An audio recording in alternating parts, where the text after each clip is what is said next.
Hello and welcome to episode 24 of Matches and the Other Guy.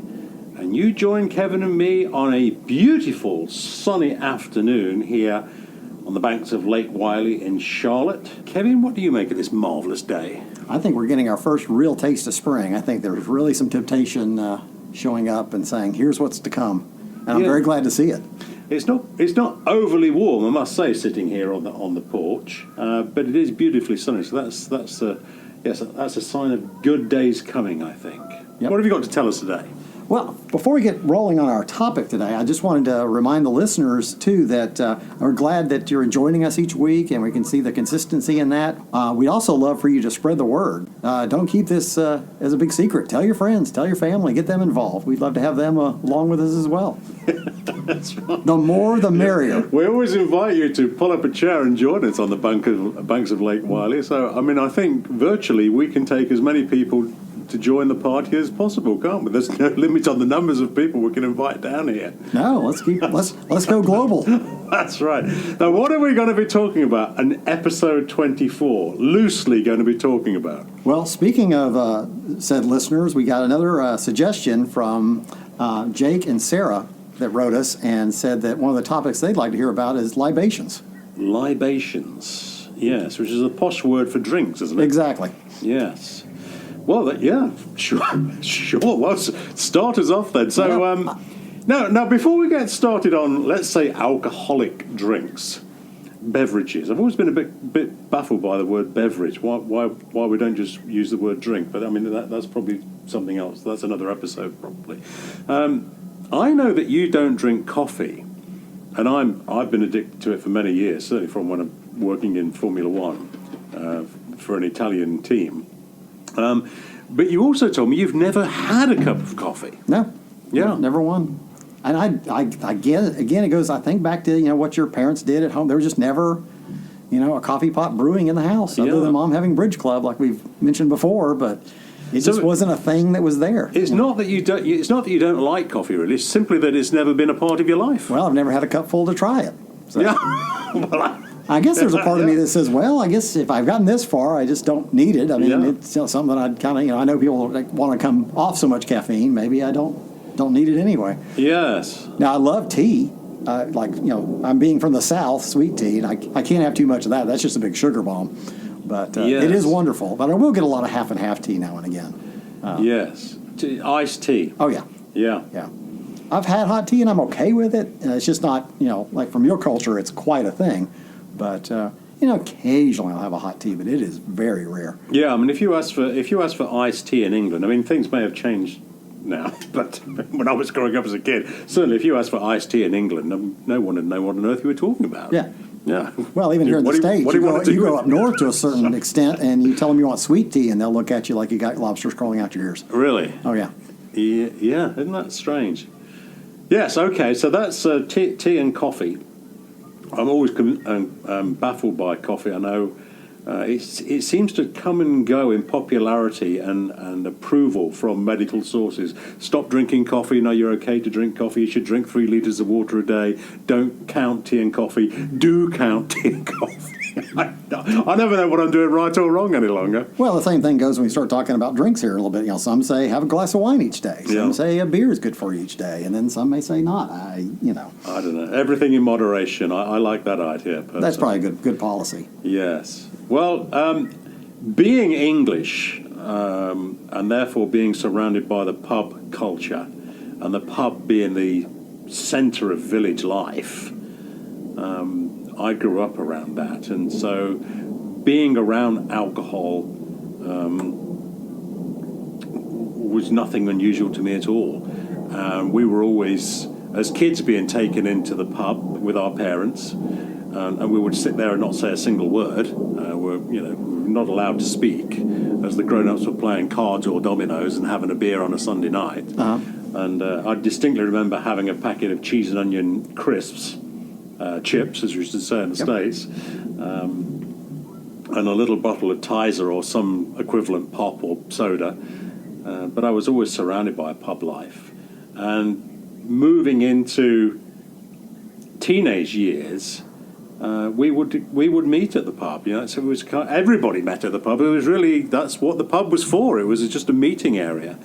And the one local village Bobby, he knew where everybody was, so he was okay with it. Like, all right, everyone's in the pub. We know where you are. You're not causing any trouble. You're not vandalising the one phone box in the village and all of that. So it was perfectly fine with it. It's very different culture in the States, isn't it, surrounding alcohol? Oh, very much so. I mean, from back then, what was the age that you could order a pint or something? And then what age were you actually ordering one? Gosh, I want to get this right.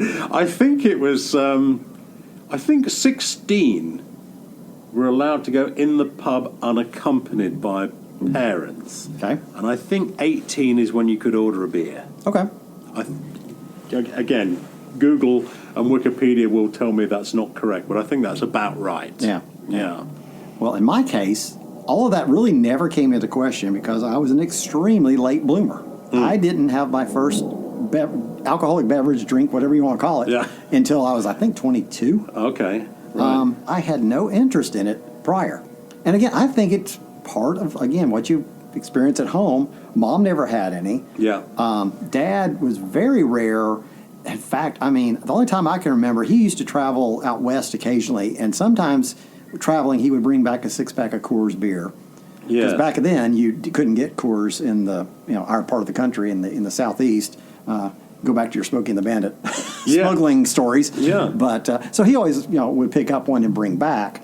And then I can kind of remember he would keep like maybe a couple of cans of Busch in the refrigerator, and he would have maybe one after it was really hot. We lived in Florida, and it was really hot, and he'd mow the lawn. Not every time. Maybe once every fifth time. Yeah. So there was just no, regular thing of that.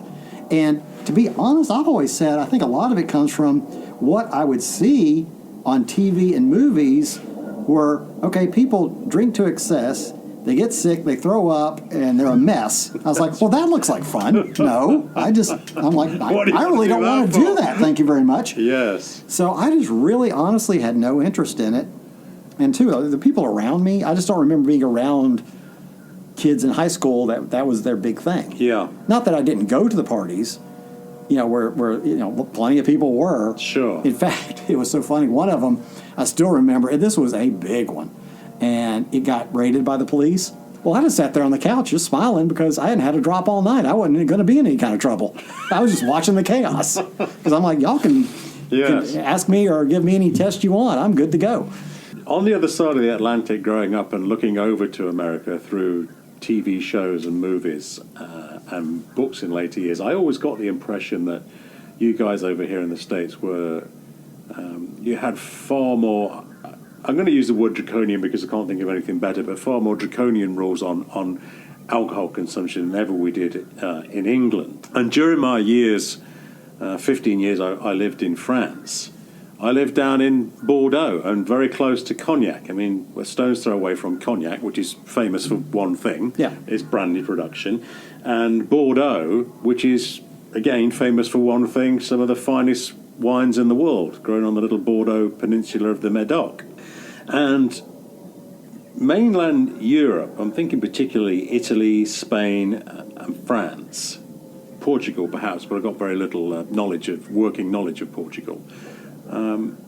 All families were surrounded by wine on the table every day, and I think the kids would have a little glass of wine topped up with water, so they would get used to it. So it wasn't such a big shock to them to have a glass of wine later. And I found alcoholism didn't seem to be a big problem, and folks just accepted it because it was around all the while. Yeah, it lost this weird mystique that alcohol it was part of your life and your upbringing and your culture. Whereas it wasn't something to sneak off and try to get and then go to excess because you only had a certain amount of time. It's exactly that, yes. But growing up as a kid in England, we never had wine. We never had wine. It was just something that very few posh families had. And we never had any access to it. I mean, I'm sure it was there, but we simply couldn't afford it. We may have had a bottle of sweet sherry in the cocktail cabinet that was hardly ever opened, and Dad may have had a bottle of scotch in the cabinet that no one dared go anywhere near. And Well, I think you said your dad would maybe have a little glass of sherry on Christmas Eve, or and that would be about Yeah. it. Yes, a very, very little alcohol consumption, but beer consumption in the pubs was always that was always the staple. And I do remember from my history lessons as a kid that beer consumption at one time in England, it was almost a health remedy because the water was potentially contaminated down in London, for example. Oh, really? And so, in the typhoid epidemics, and so the locals took to drinking what they would call small beer, which is very weak beer, almost like a shandy, just because it was less contaminated. Okay. And so it really did take on a whole new life, I suppose. Yeah. But when I moved to France in later years, I loved the mystique and the mystery and the history of wine and the great chateau of France. I liked all of that. Yeah. Particularly around the Médoc. It was some of those incredible vineyards.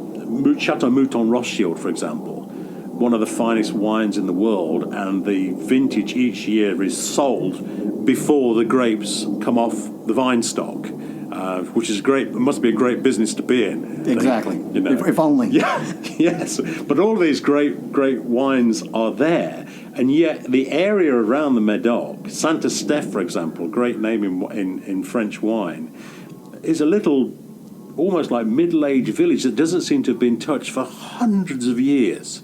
And so there's a wonderful sort of allure, this great contrast, or dichotomy, if you like, between the world's most expensive wines, let's say, for argument's sake, and the very down-to-earth, basic, simplistic way they are made.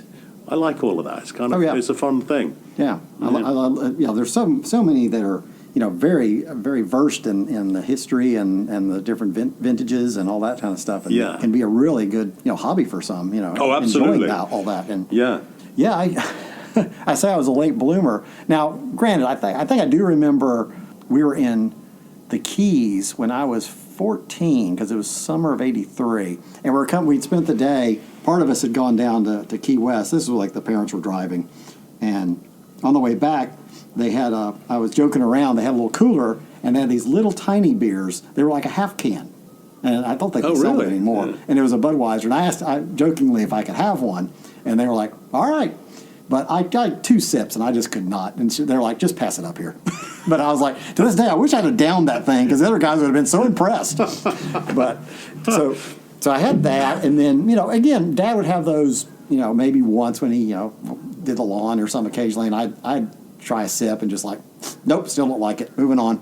And then one time we were at another family that we'd go visit. They didn't have any children, but or their children were much older and out of the house. But I remember we were there when I was a teenager or something. This was back in Knoxville when we were visiting. So I was, probably 16, 17. Yeah. And they let me have a wine cooler, with those Bartles and James or whatever it was back in the day. So I had one of those, kind of thinking that was a big deal. All through that first part of college, I just really had no interest in it. And then what happened was we were a bunch of us guys went down on spring break to Destin, Florida. Okay. Down the Panhandle. Okay. And we were staying in a condo, so nobody was driving anywhere.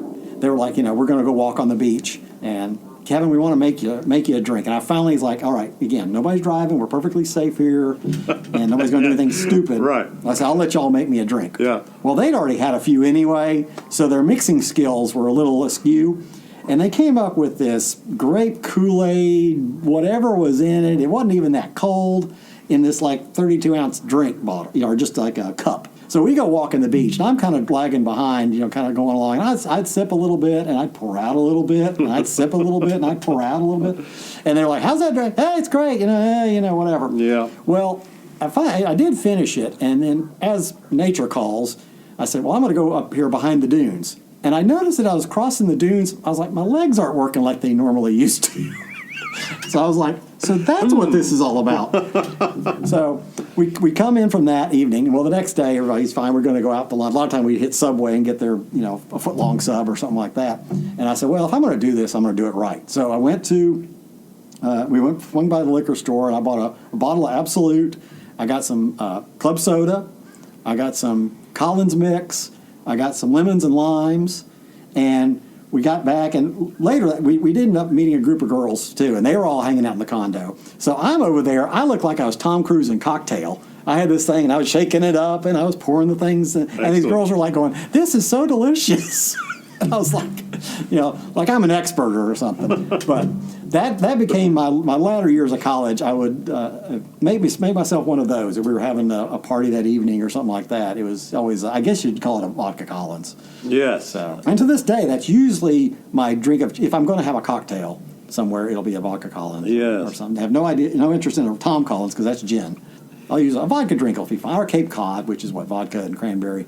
I'll do something like that maybe. Yes, that's another thing that in the States, looking over from England growing up, you guys really were on top of cocktails so much more than ever it was in England. And the idea of a martini and a martini shaker, although we all know Ian Fleming's James Bond was a cocktail fan, we never really used to have cocktails, but I do remember seeing those wonderful cocktail mixers in steak restaurants in the States. Oh, yeah. And, oh wow, what a wonderful thing! I couldn't wait to have a martini. But you've just jogged my memory now. One of the first alcoholic drinks I had. I was in Yugoslavia, what is now the former Yugoslavia, now Croatia, and with my parents and with my auntie Phil, who used to run the pub, and my uncle Lionel Buck, Phil and Lionel.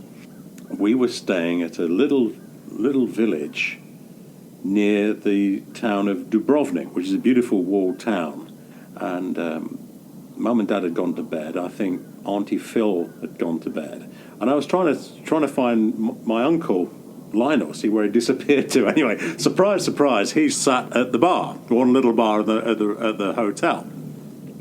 And I sidled up to him and sit on the bar stool at the side to him, and he said to me, "What would you like to drink?" And I don't know what made me do it, but I said, "I would love a vodka." I probably didn't even really know what vodka was, frankly. I must have watched some TV show. And he said to the bartender, "Give the lad a vodka, it's his first drink." And so I had a little shot of vodka, and I do remember we walked outside the hotel and sat on a couple of chairs, and there's a very basic little hotel overlooking the sea, and in the distance, now it was night time, I want to say it was about 10 o'clock at night, we could see in the distance, although there was still a little bit of light, there was a storm way off in the distance, like a lightning storm in the distance. It wasn't raining where we were, but it was clearly raining way off on the horizon. And I just remember sitting with my uncle, and we stayed there for about an hour, 2 hours, just watching the storm. And I remember him turning to me, and he said, "It's someone else's storm," which has always stuck with me. Yeah, great memory. Yeah, great memory of that little vodka drink. Yeah.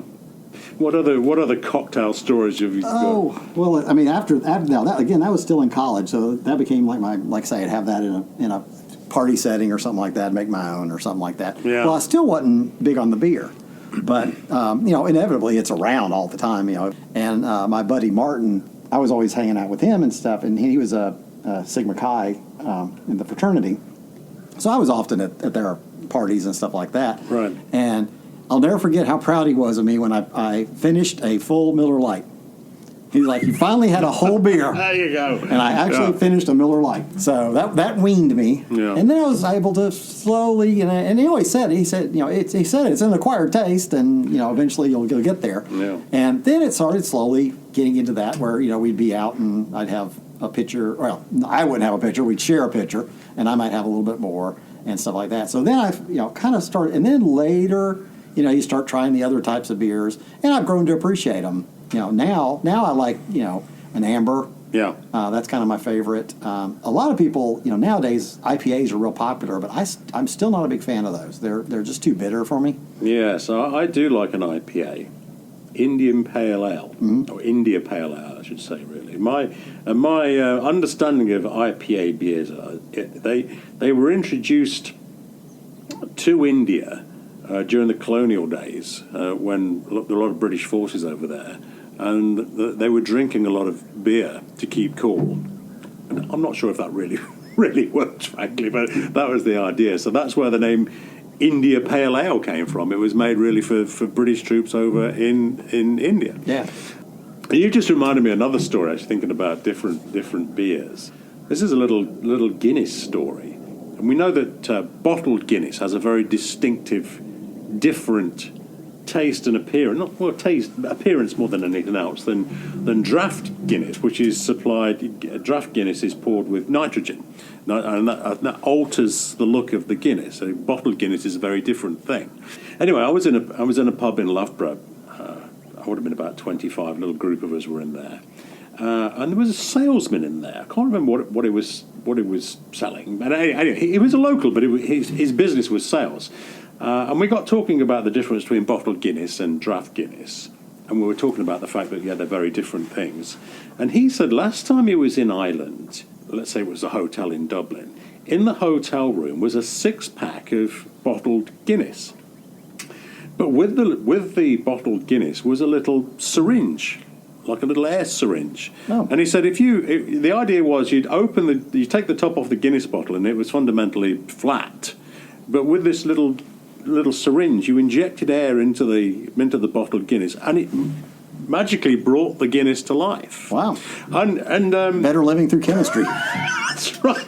And we remember thinking, this sounds so unlikely, because we'd never seen these Guinness bottles. A lot of tall tales get told in the pub, as you can imagine. And we think, well, this can't be a real thing. But actually, fairly recently, only within the last few years, I did look online. I don't know what made me do this or recall this story. I looked online, but sure enough, and I'm sure it's still there online. I'm sure Google can support this. This idea of a little 6 bottles of Guinness with an air syringe is a real thing. So I was very surprised, and it took me many years to actually finally get the truth of it. It really does work that way. How it works, I've no idea, but yes. Well, another going kind of back to this was not too long after college, but a lot of us that had gone to school together ended up working together at the clothing company where we did advertising. Well, we were up at an event at Ober-Gatlinburg in Tennessee, the ski resort, and we did a co-thing with the radio station, and so we were one of the sponsors or something like that. So we went up for the evening. It was a night ski. People had won tickets to come to, and all this kind of thing. So we're all kind of up there, and I went up. I love skiing, so a few of us went skiing, but I still remember coming off that mountain into the chalet, and I was just so parched. And the guys that didn't ski, they just been hanging out in there at a table. And I said, "Can I have that one?" And they had a full mug of beer, and I downed that in 3 swigs. 1, 2, 3, bam! Because I was just so parched. So then I was kind of settling in, and they were like, "Well, we've been here. We're going to go back into town, into Gatlinburg, and we'll go find a little bar down there, because here at the chalet, things are just more expensive. I mean, obviously, you're paying kind of resort prices." Yeah. If you've ever been to Ober-Gatlinburg, the way you get there is you take a tram, one of the old Swiss-type trams. In fact, the company that made it is a Swiss company. It's a genuine European Swiss tram. Yeah. And you leave from the town, and you go up over this little mountain thing, and it takes you about 20 minutes. And then you get off at the ski resort, ski, and then you come back down on the tram. I think there is a service road you can actually go, but nobody ever does. Okay. So we said, well, we'll just go down here in a little bit. He said, let's get one more round up here. So it was they gave me the charge of going to the bar and getting us one more round. So I go to the bar, and I said, I need 8 mugs of Miller Lite. And I just happened to mention that we're with the radio station, and the guy just goes, "Oh, here," and didn't charge me a nickel, didn't ask for anything. And so I went back with this big tray of beer, set them on the table, and looked at everybody and said, "We're not going anywhere." Apparently, the tab is paid for that evening by the radio station. Oh, dear. So, needless to say, it became more of a very interesting evening as we stayed. Well, the radio station the next day is thinking, well, never expected the tab to be quite this impressive. Well, the other interesting point, we had to get back down into town. So I remember getting on the tram to head down, and they're kind of like a subway. They had those straps that would hang from the ceiling if you're standing. Yeah. And they were a good, thick, solid leather. Yeah. And in there really good. Thank goodness, because I was using those like an Olympic gymnast. I was flipping upside down, had my feet on the ceiling. Ah, the joys of alcohol. Yeah, I was a little more adventurous that evening, I will say. And, I definitely knew it the next morning. So that was definitely one of the adventures. But that's the one thing, too. I will say in all those, quote, adventurous evenings, I can all remember them. So Now, when we first started working, my friends and I over in England, when it would be 17, 18, 19, we used to go down the pub and have a beer. We couldn't really afford to be drinking bitter beer, which is the more expensive beer. And lager was quite expensive. But there was a beer in England, which I think has almost disappeared now, called mild, as opposed to bitter, which is a much sweeter drink, but it was significantly cheaper. It was a darker beer. It's almost like a malt beer, I suppose. Okay. But it was not particularly strong in alcohol. That's what made it cheap, I suppose. It was basically watered down in the brewing process. Lighter alcohol, but darker beer than a bitter. Now, I remember this because only the other day I was rereading Orwell's 1984, which is one of my favourite books of all time. And there's a scene in that where Winston Smith, the lead character, goes into a pub, a London pub, and wants to talk to an old man in there and get his impressions of what life used to be like before the revolution, without going into the great detail of the plot of the book, but talk about old London. And this old chap, it's a Cockney chap, he went up to the bar and asked for a pint of wallop, WALLOP. Yep. And the barman said to me, it's mild, I think. It's mild. Mild is wallop. And I always remember thinking, I've heard that down in London. It's never an expression that existed up in the Midlands where I was from. But I think a pint of wallop is probably something folks may still now ask for, a pint of wallop in London. yeah, there's definitely a little sub names and stuff like that have become cultural things for sure. Yes, and if we were feeling particularly rich, which was let's face it, was never. But on a Friday when we were paid, and we were all paid in cash as apprentices, and we walked into the bar, the first drink we had to celebrate the weekend arrival may have been a pint of mild and bitter. It was half and half. Uh-huh. So it was a little bit posher than just drinking the mild, which was the cheaper option, but we couldn't afford an outright pint of expensive bitter.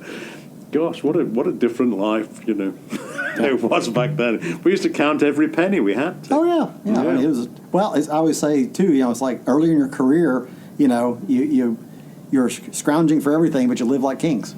Yes, because you enjoyed life so much, And well, you don't need money to enjoy life. You just that's a complete myth, I think.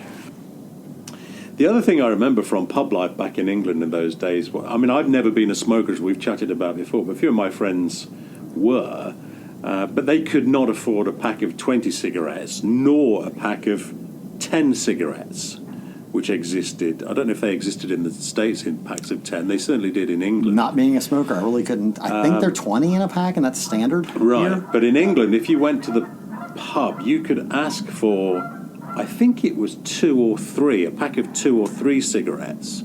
And they would be in a slightly bigger carton than would hold 2 or 3. But the inside was kind of filled up with folded cardboard just to make a little tube that would hold 2 or 3 cigarettes. Oh. So it was just a cheaper option, just so you could have a cigarette and a beer, but without having to find the money for a full pack of 20 cigarettes. Yeah. Yeah. Well, nowadays, it's kind of funny. It's evolved into this. Again, I can appreciate a good. I love having a nice, pint of beer at a meet up or whatever. But the funny thing is, and I've got one. We put a kegerator when we redid our house that we're living in, so now we have it on tap at home. Now, I will say that was more of my wife's pet project than mine, but I've enjoyed it. It is nice because, and two, you don't have to have a full beer. You don't have to crack open one. Yeah. If I want a sip or two, I'll just pour it and move on. But sometimes I'll have a full pint or something like that. And a lot of times, I mentioned before, I like to do it if I'm cooking. I'll start cooking for the evening, and I'll pour some and just have it on the counter as I'm doing that. I remember there was a company, talking about beer at home, there was a company in England when we were kids called Davenport's, and they used to operate a delivery service, a bit like a milk float in England, to deliver the milk. But it was called Beer at Home. Beer at Home means Davenport. I mean, the advert was Beer at Home means Davenports. And it was around for years. And for those listeners that may have read These Desired Things, when dear old Mr. Goodman is telling me of his wartime experiences in the Great War when I was 10 years old, I actually mentioned in that story that when I opened the pantry door in Mr. Goodman's house, there was always 2 bottles of Davenport's beer in the pantry, keeping cool, and just in the ambient temperature of the slightly cooler pantry. Oh. But that was a home delivery service back then. I don't know. I'm sure they've gone out of business now, but they were around all the time. There used to be a service in the pubs. I think this only happened at weekend, because at the weekend there were obviously more people in the pub. A chap used to come round with a wicker tray and sell seafood. So he would sell shrimps, or prawns, as we're known as in England, little shrimps, or whelks or cockles or little bags. And he would have, so you'd open the little bag of seafood, and it'd be whelks or cockles or mussels or whatever he had. I think the service was called Kershaw's, but don't quote me on that. And he would have a little bottle of vinegar and salt and pepper, and he would open the bags and pour the salt, pepper, and vinegar onto the bag, and then hand you the bag with a little wooden fork to be able to pull the whelks or the mussels out of the bag. That's a wonderful thing we just don't have here. That's such a neat little piece of culture there. Yes, and he wasn't. So I'm sure it was Kershaw's. The Kershaw man. And folks used to say the Kershaw man's coming from the pub next door, because even in the smallest of villages, I mean, our little village was tiny, but we had probably 5 or 6 pubs there. And if you went to the towns, I mean, they were all over the place. I mean, most streets would have 2 or 3 pubs. So there were hundreds of pubs. But Kershaw's, he had his own business, his own little van, and Kershaw man would arrive, and he would just go from pub to pub to pub. So you'd see him at least once a night. And if typically what we would do on a Friday or Saturday night is have one beer in one pub, and then move down to another pub and meet different friends there, and have another little drink there, and do that. And we'd wait till the Kershaw man would come round again, and we'd see him again for a second. Well, I take it there was no idea that they provided food at any of the pubs. It was only just the drinks and such. That came much later in my life. At one time, certainly when I was growing up as a kid, and my dad would meet his friends in the pub, it was purely to have a beer. You may get a pork pie and maybe a bag of crisp chips. Yeah, I can see those. Maybe salted nuts, maybe, and that would be it. And later on, I think the idea was to try and encourage more people to come to the pub and get families into the pub. Why aren't we selling food? Let's put dinner and lunch on. And then the idea of the pub lunch came on board. But for many years, no, you can really find anything to eat. Not really. And the snacks, but that was it. Yeah. Here, the Americanized version, I'm sure you've tried many of them, is what they will create as a British pub is generally a restaurant. Yes. And you're going to find fish and chips on the menu, of course. You're going to find bangers and mash and such like that. And then, of course, they usually have a nice selection of beers, but you can probably order any cocktail too, Yes. We used to have things like pickled eggs would be behind the bar, pickled onions most definitely behind the bar, and they were incredibly strong onions. I do remember that. Yeah. That would not be my thing. Incredibly strong. Nor the egg, actually. Yeah, so is that. Then no coffee, no eggs. And then pork pies. But not really lunches and dinners. That came on, I'm going to guess, towards the end of the 70s and into the 1980s. Yeah. When pub life really changed. But pub life, I've never, in my experience, in my travels around the world, Scotland, of course, and Ireland and Wales, if you're thinking about the different nations that form Great Britain, they all have great pub culture. And everywhere has its different culture. Like pub culture doesn't exist in France, then it's little bars and taverns and cafes, the same as in Italy. The pub culture is not the same thing.